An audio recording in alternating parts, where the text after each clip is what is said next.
A for me. But it's also a very proud one. Me and Mike have been together for over half our lives. We've gone to school together, we played sports together, we've worked together. For one summer, what Mike has described as a magical summer, we lived together. Now, in preparing for this speech, I've been talking to a lot of people I work with, a lot of friends, family, and things like that. And it seems that a lot of people can't actually pinpoint with their best friend, or even a lot of their friends, when they became friends. Me and Mike don't actually have that problem. So I'm going to take you all on a little journey, if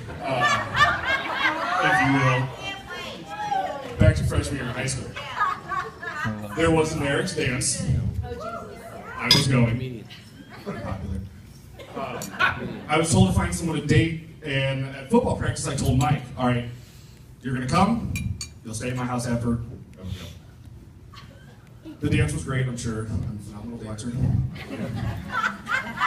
But the after party at friend Jessica's house is kind of where things fell into place. I was given a bottle of Heineken, which is awful, even to this day. Mike was given a solo cup filled with rum and what can be described only as a very small splash of Sprite. There were a couple people. Yeah, well, we were 21 at the time. If you do the math right, it works out.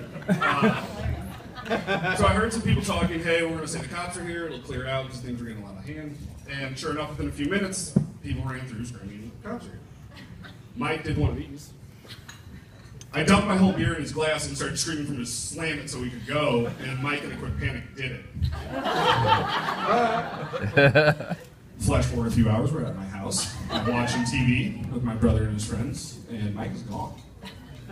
I go on the hunt, I go into my room, and there's Mike in all of his glory, on his knees, with his head in a trash can, and he's giving me that Heineken back, along with pretty much everything he'd eaten that week. He didn't even bother to take the lid off, he actually just snuck his head into the opening of the trash can, just arms at the side and feet, just letting it go. So true.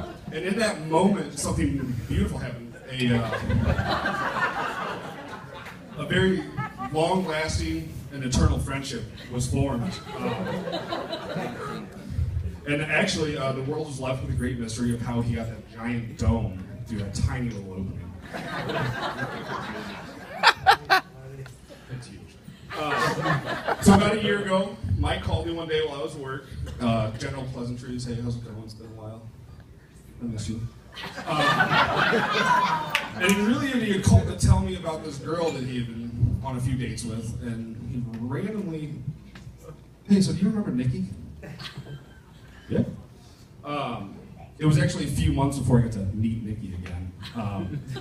But one thing, and I'm going to go back on script for this one. The calls did grow much more frequent with Mike from that point on. Just wanting to call and chat, a little strange. Mike's not very chatty as well. But you know, over the last 14, 15 years, me and Mike have obviously talked to each other about our relationships and this and that.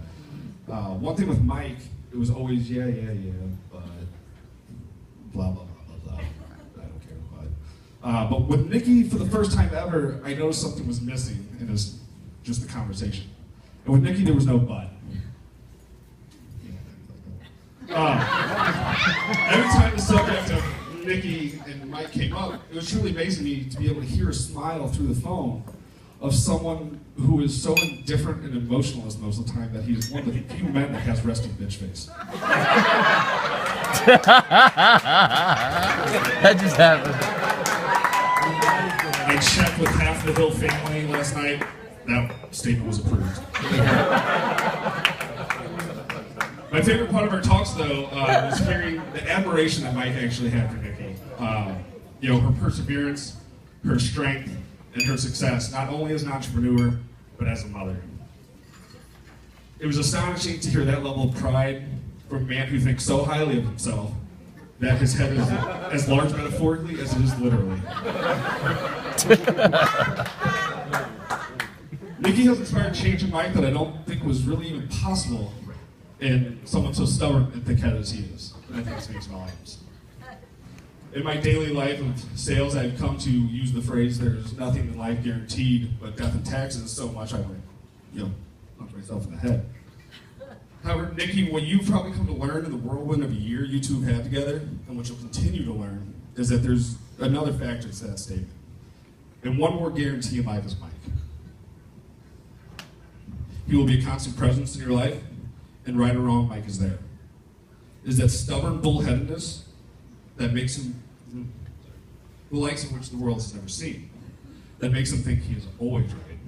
Yeah. That makes him impossible to get rid of. And I can't think of a time he wasn't there for me.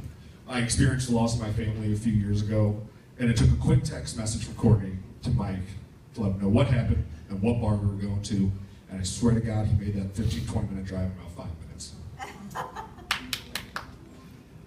I've run a little long, deal with it, because I have the microphone, so I have the power. Keep going, buddy. Go. This is good.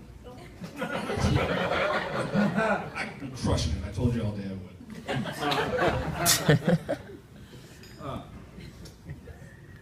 But anyway, I will wrap it up. I can't tell you how happy I am for the two of you, but what I can do, Nikki, is give you some advice from the last half of my life with Mike. One, be very, very careful if he hasn't eaten. There is not a toddler or infant in this world that gets as cranky as Mike does if he misses a meal. Secondly, when it comes to politics, and especially the economy, always agree, or you will listen to why he's right. And the most important, and this has been an ongoing battle for over a decade now, when you're getting off the phone with him and you say, "I love you" first, Oh my God. if he says, "I know," yeah, or he just ignores it like it never happened, don't take it personally. He's not great at expressing his feelings, or he probably skipped me. I love you guys. I wish you the best. Nice. Hey, guess what? I have a mic too. That's very good.